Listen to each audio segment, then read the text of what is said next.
I'm billionaire. మనం ఇప్పుడు recently చూస్తే కేటీఆర్ సార్ గారిది జూలై 24 అండి డేట్ ఆఫ్ బర్త్. సార్ గారికి ప్రజెంట్ 21 నెంబర్ ఉంది, దాని తర్వాత 22 నెంబర్ అవుతుందండి. అది చాలా చాలా డేంజర్. సార్ని అది వేరేలా చేస్తుంది. సార్ జైలుకు పోయే అవకాశాలు ఎక్కువ ఉంటాయండి. ఎందుకంటే నవంబర్లో సార్కి ఇప్పుడు ప్రజెంట్ 9 నెంబర్ నడుస్తుంది. ఎవరికి? రేవంత్ రెడ్డి సార్ గారికి 18 నడుస్తుంది. 1+8=9 అన్నట్టు. ఇలా వార్ చాలా దారుణంగా ఉంటుందండి 2-3 నెలల్లో. ఈరోజే న్యూస్లో చూసాము, డ్రగ్స్ కేసులో జైలుకు వెళ్తారు, క్లైమాక్స్లో హీరోలు అన్నారండి. కంపల్సరీ జైలు పంపిస్తారండి. సార్ డేట్ ఆఫ్ బర్త్ యొక్క న్యూమరాలజీ ప్రకారం ఈ 24 జూలై సార్ది బర్త్డే. అప్పుడు సార్ గారికి 21 నడుస్తుంది కాబట్టి నడుస్తుంది. దాని తర్వాత సార్ డేట్ ఆఫ్ బర్త్లోకి 22 నెంబర్ వస్తుంది.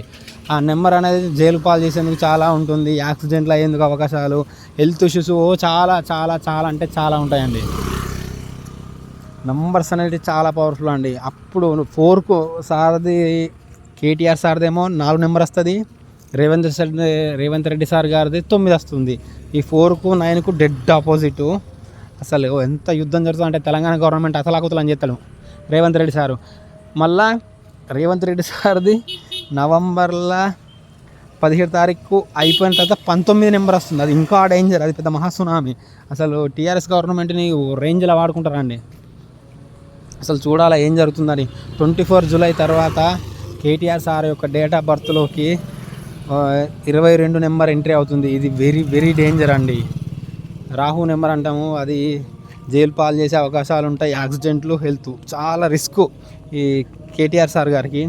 ఇదే ఛాన్స్లో రేవంత్ రెడ్డి గారు రెచ్చిపోతారండి. ఎవరిని వదిలే ప్రసక్తి లేదంటాడు. ఎందుకంటే అసలు ఇప్పటికే వాళ్ళిద్దరి మధ్య తారస్థాయి జరిగింది.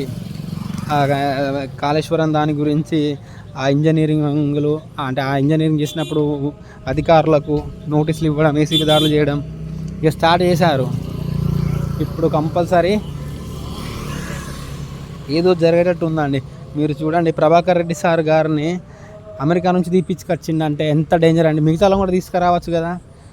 అంటే రేవంత్ రెడ్డి సార్ పెద్ద ప్లాన్ వేసిందండి, టీఆర్ఎస్ గవర్నమెంట్ వాళ్ళందరినీ జైలుకు పంపాలని. ఏర్పడకుండా భారీ స్కెచ్ నడుస్తుంది. ఈ అవకాశం ఒక్కరికే యూజ్ అవుతుందండి, హరీష్ రావు గారి సార్కి. ఎందుకంటే హరీష్ రావు సార్ గారు నెక్స్ట్ సీఎం రేసులు ఉంటారు.